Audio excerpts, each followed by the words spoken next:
Hello everyone, achieve your goals में आपका स्वागत है। आज के इस वीडियो में मैं आपके लिए लाई हूँ सीटेट ईवीएस के क्वेश्चन जो कि स्वास्थ्य एवं रोग से हैं संबंधित।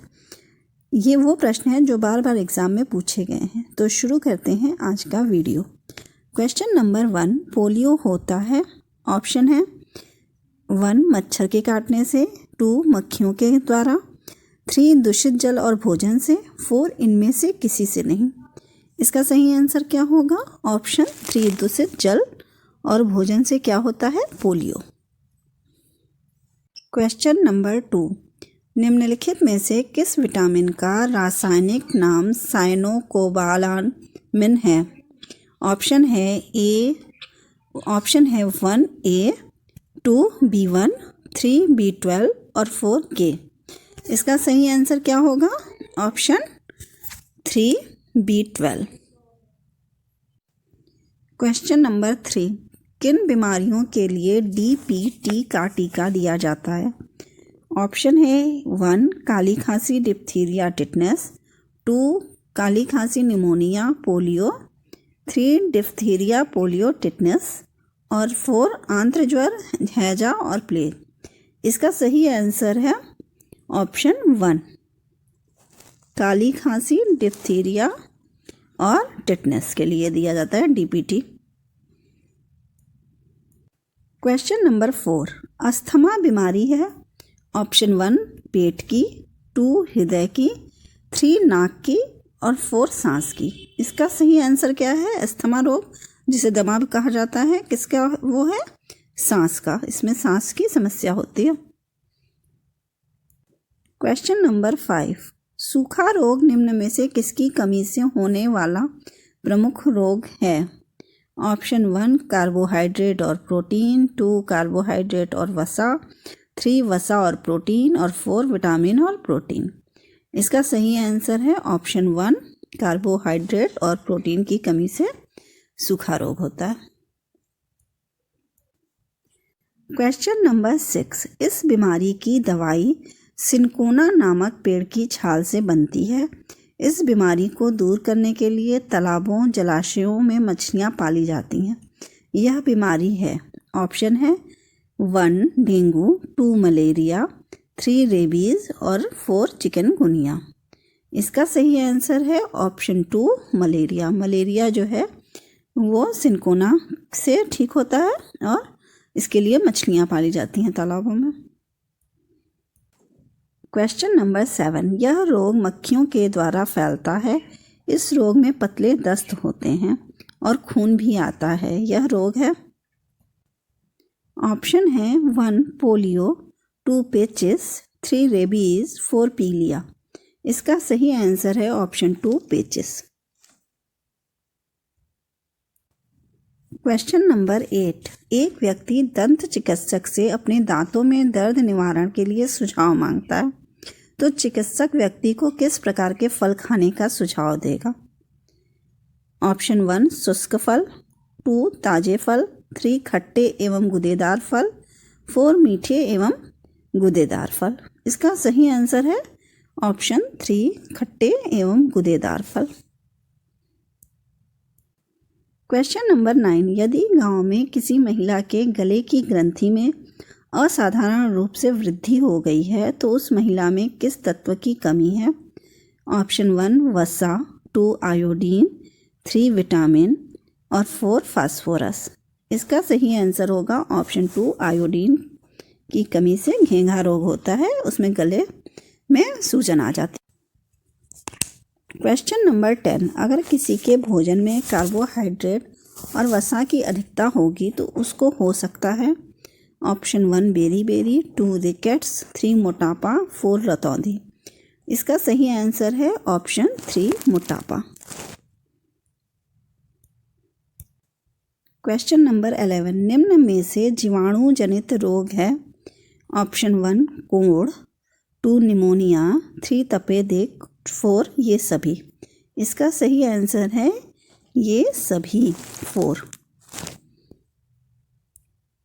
क्वेश्चन नंबर 12, वसीय पदार्थों के अधिक सेवन से दिल की बीमारी होने की संभावना बढ़ जाती है क्योंकि 1 इसमें विटामिन होते हैं, 2 इसमें कोलेस्ट्रॉल होता है, 3 इसमें प्रोटीन अधिक होता है, 4 इसमें ऊर्जा अधिक होती है। इसका सही आंसर है ऑप्शन 2, इसमें कोलेस्ट्रॉल होता है, जिस वजह से हृदय का रोग हो जाता है।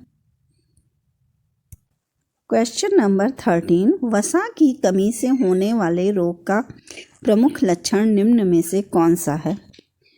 ऑप्शन 1 गुर्दे की खराबी, 2 हार्मोनिक असंतुलन, 3 विकास की दर मंदित होना, 4 चेहरे पर सूजन।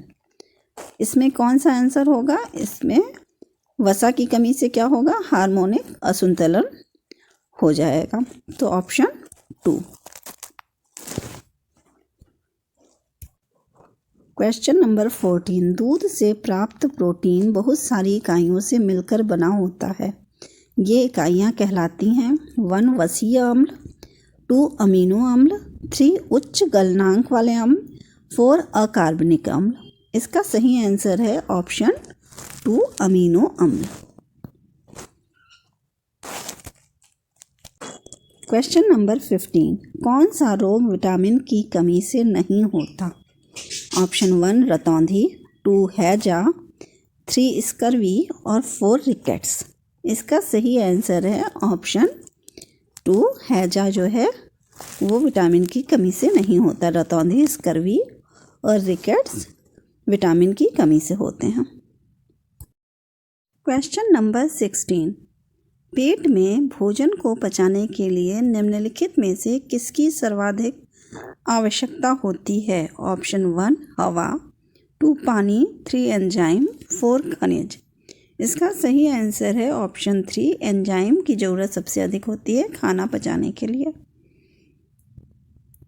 क्वेश्चन नंबर 17, एक मनुष्य को भोजन में केवल दूध, अंडे तथा रोटी दिया जाता है, वह सामान्यतः रोगी होगा 1 रिकेट्स रोग का, 2 बेरी रोग का, 3 स्कर्वी रोग का, 4 रतौंधी रोग का। इसका सही आंसर होगा ऑप्शन 3 स्कर्वी रोग का।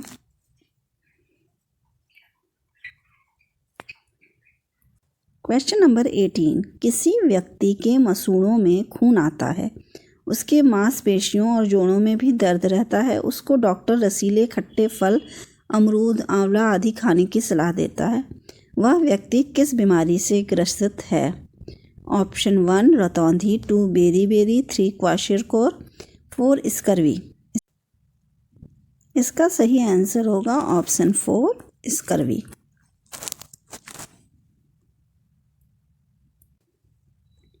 क्वेश्चन नंबर 19, मानव शरीर में पाचन का अधिकांश भाग किस अंग में संपन्न होता है? ऑप्शन 1 पेनक्रियाज में, 2 बड़ी आंत में, 3 छोटी आंत में और 4 अमाशय में। इसका सही आंसर है ऑप्शन 4 अमाशय में। क्वेश्चन नंबर 20, निम्नलिखित में से कौन सुमेलित नहीं है? ऑप्शन 1 वृक्क गुर्दा यूरिया का निष्कासन से, 2 त्वचा संबंधित नहीं है अपशिष्ट पसीने के रूप से, 3 लीवर अपचित पदार्थ का निष्कासन से, 4 फेफड़ा कार्बन डाइऑक्साइड से। इसका सही आंसर है ऑप्शन 3 लीवर अपचित पदार्थ का निष्कासन से। क्वेश्चन नंबर 21, निम्नलिखित कथनों पर विचार करिए। 1 आयोडीन की कमी से घेंघा नामक रोग तथा उपापचय में गड़बड़ी होती है। 2 क्लोरीन की कमी से निर्जलीकरण तथा शारीरिक क्षमता में आती है। उपरोक्त में से कौन सा कथन सही है? बताना है। इसमें कौन कौन सा सही लग रहा है? पहला तो सही है, आयोडीन की कमी से घेंघा नामक रोग होता है और उपापचय में गड़बड़ी होती है, और 2 क्लोरीन की कमी से निर्जलीकरण तथा शारीरिक क्षमता में कमी आती है, ये भी सही है। तो कूट कौन सा सही होगा?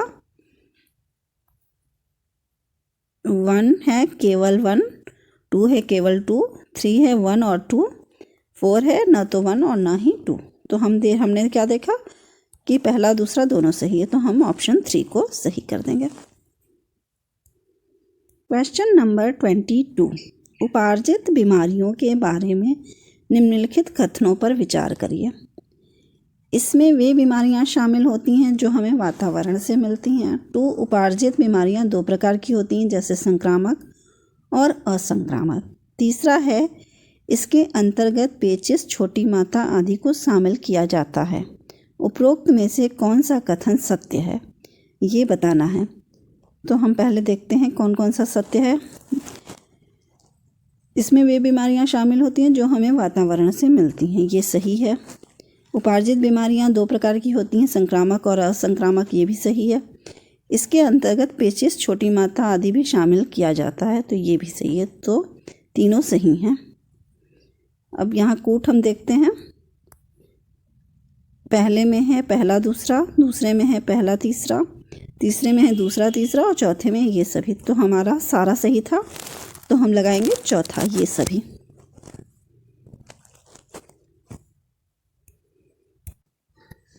क्वेश्चन नंबर 23, निम्नलिखित कथनों पर विचार कीजिए। 1. वसा की अधिकता होने से शरीर में कोलेस्ट्रॉल की मात्रा घट बढ़ जाती है। 2.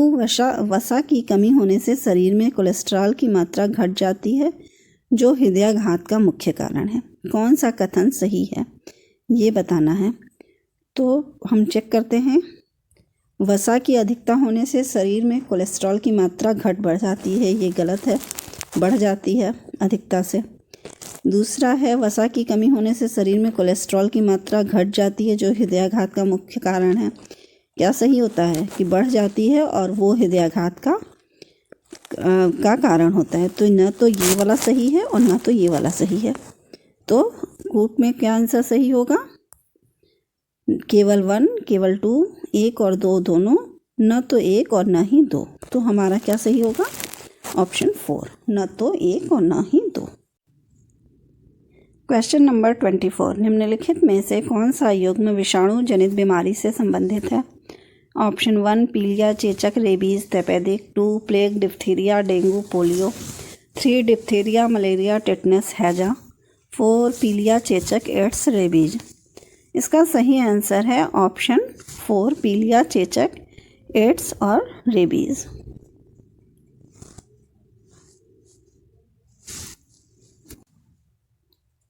क्वेश्चन नंबर 25, सुमेलित कीजिए। युग्म 1 में विटामिन दिए हुए हैं, युग्म 2 में रासायनिक नाम दिए हुए हैं। Vitamin E, vitamin P, vitamin के और विटामिन डी। इधर दिया हुआ है 1, 2, 3, 4। Nicotinamide, calciferol, phylloquinone, tocopherols. तो यहाँ पे हमें मैच कराना है। कौन सा किससे मैच करेगा? 1 का विटामिन ई जो है वो होकोफेरॉस है, और बी जो है विटामिन पी वो निकोटिनामाइड है। विटामिन के जो है वो फिलोमिनॉन है, और विटामिन डी जो है वो क्या है? कैल्सीफेरॉल है। तो यहाँ आंसर क्या सही होगा? ऑप्शन 2।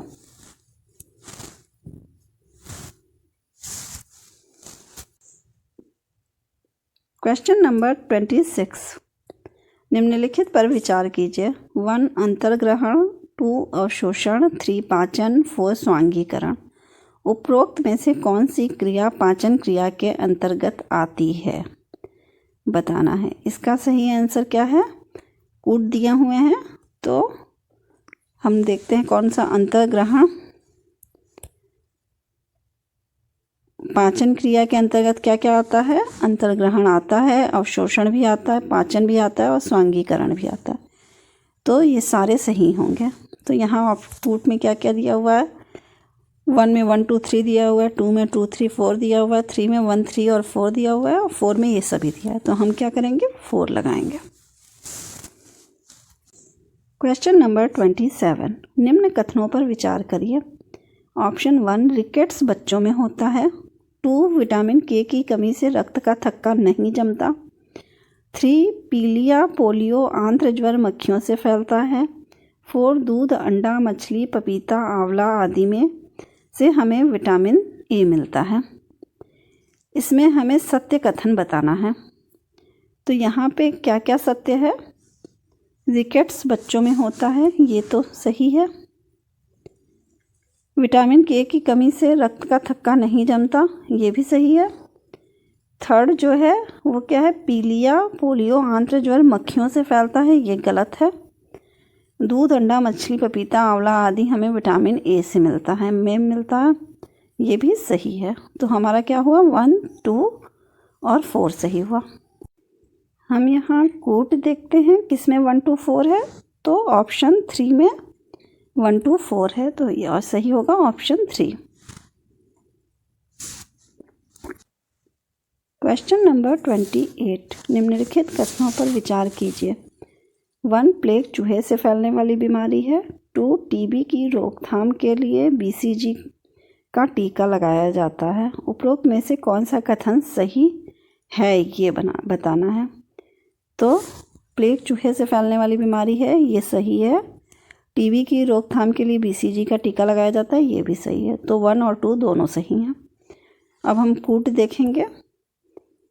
1 केवल 1, 2 केवल 2, 3 1 और 2 दोनों, 4 न तो 1 और न ही 2। इसका सही आंसर क्या होगा, ऑप्शन 3, 1 और 2 दोनों।